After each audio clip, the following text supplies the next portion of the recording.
BCom part third EFM paper first project planning in budget control. इस paper में अंतर पढ़ रहे थे अपन मेथड्स ऑफ कैरेक्टर बस्टिंग और मेथड्स ऑफ कैरेक्टर बस्टिंग के अंतर्गत हम देख रहे थे average rate of return method.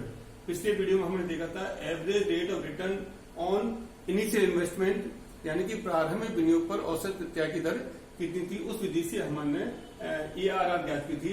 आज के इस वीडियो में हम अध्ययन करेंगे average rate of return on average investment, औसत विनियोग पर प्रत्याय की दर ज्ञात करेंगे और इस विधि के आधार पर हम डिसीजन लेंगे कि किसी प्रोजेक्ट को एक्सेप्ट करना है या रिजेक्ट करना है।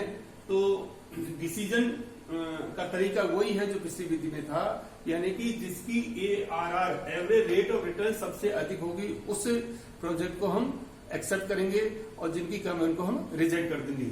मान लीजिए एक ही प्रोजेक्ट है, उसी को स्वीकार करना है अथवा अस्वीकार करना है, तो ARR हम ज्ञात करेंगे इस विधि के हिसाब से। और मैनेजमेंट में जो एक्सपेक्टेड रेट ऑफ रिटर्न तय कर रखी है उससे यदि ये ARR अधिक आती है, बराबर आती है, तो उस प्रोजेक्ट को हम एक्सेप्ट कर लेंगे।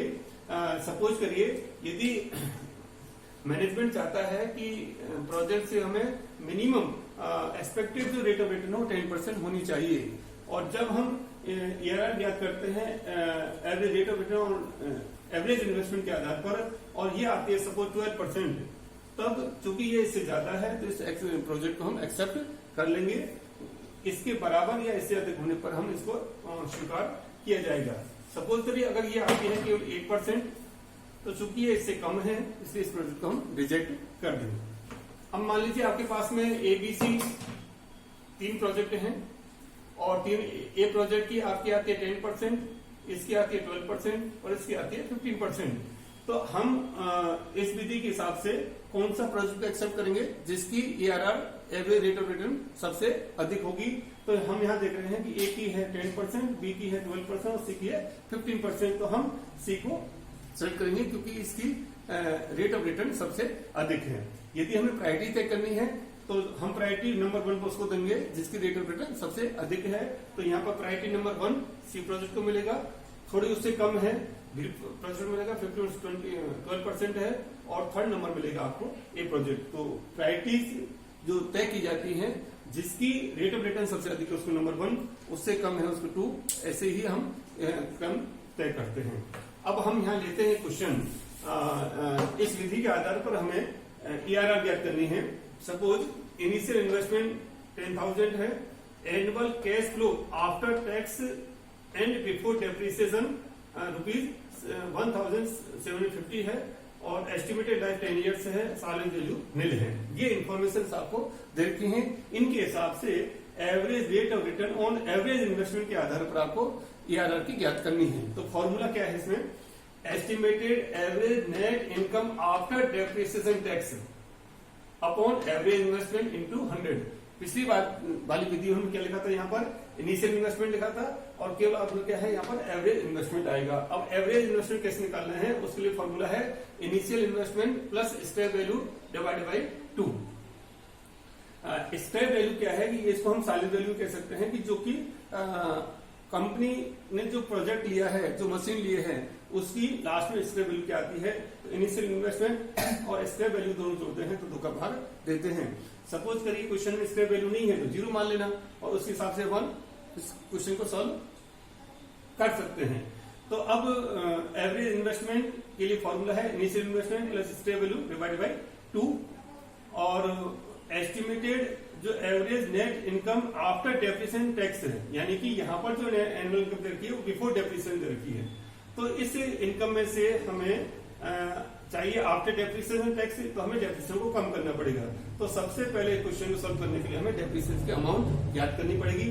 अब डेप्रिसिएशन अमाउंट आप कैसे ज्ञात करेंगे, तो देखिए इस प्रोजेक्ट की इनिशियल इन्वेस्टमेंट जो इन्वेस्टमेंट 10,000 का है और इसकी लाइफ है आपकी 10 ईयर्स की, तो इसका एनुअल डेप्रिसिएशन कितना हो गया, initial outlay investment upon expected life 10 years, तो 1,000 डेप्रिसिएशन पर ईयर हो गया।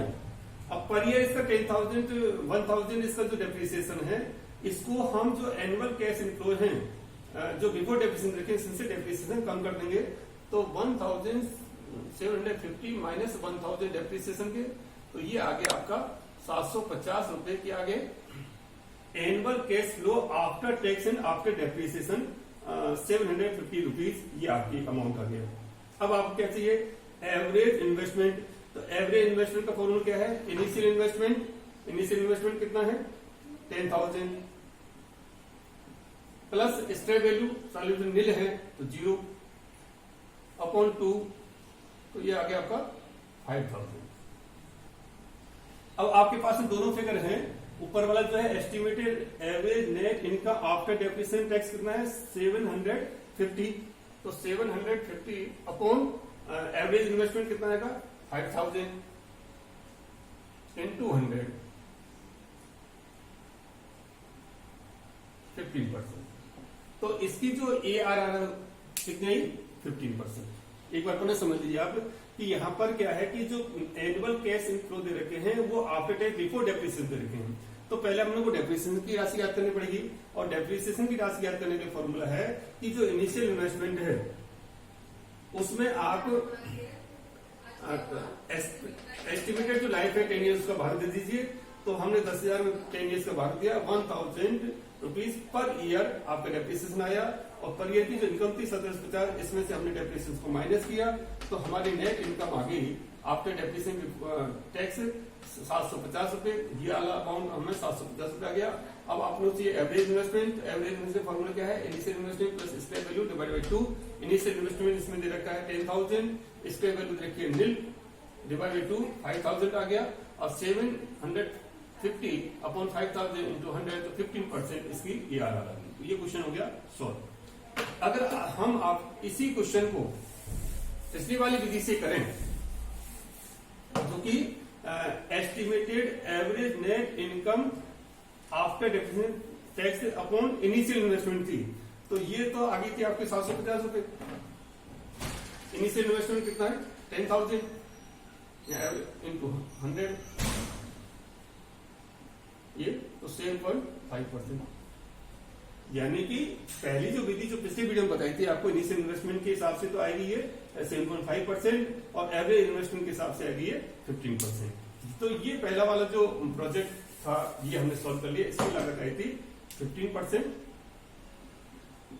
सॉरी एवरेज रिटर्न 50% आया था इस विधि से, और पहली पिछली विधि से आया था इसका 7.5%। अब हम क्वेश्चन नंबर 2 को लेते हैं। इसमें इनिशियल आउटले है 10,000, annual cash flow after tax before depreciation वही 1,750 1750 रुपए, एस्टिमेट 10 ईयर्स रखी है, सॉलिड वैल्यू 4,000 रुपए। इस पर इसमें अंतर क्या है कि यहाँ तो सॉलिड वैल्यू नील था, यहाँ पर सॉलिड वैल्यू का 4,000। तो अब आपको क्या करना है कि पहले डेप्रिसिएशन की राशि ज्ञात करनी है, क्योंकि ये जो 1750 रुपए बिफोर डेप्रिसिएशन है और हमें चाहिए आफ्टर डेप्रिसिएशन। तो डेप्रिसिएशन ज्ञात करने के लिए क्या है कि जो आपकी इनिशियल इन्वेस्टमेंट है 10,000 माइनस स्क्रैप वैल्यू या सॉलिड वैल्यू कितने? 4,000 upon number of years expected life 10 years, बस।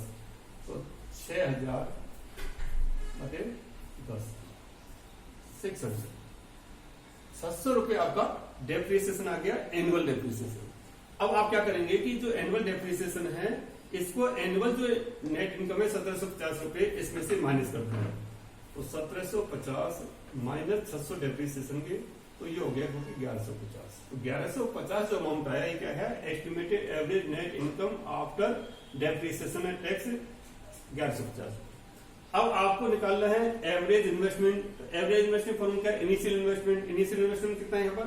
10,000 प्लस स्क्रैप वैल्यू कितनी है? 4,000 अपॉन 2, 100,000 बटे 2, 7,000।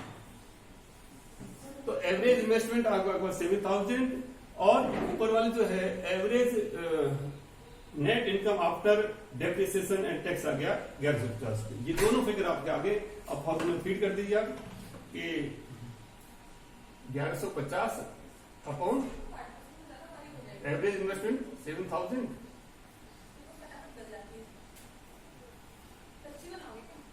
इंटू 100।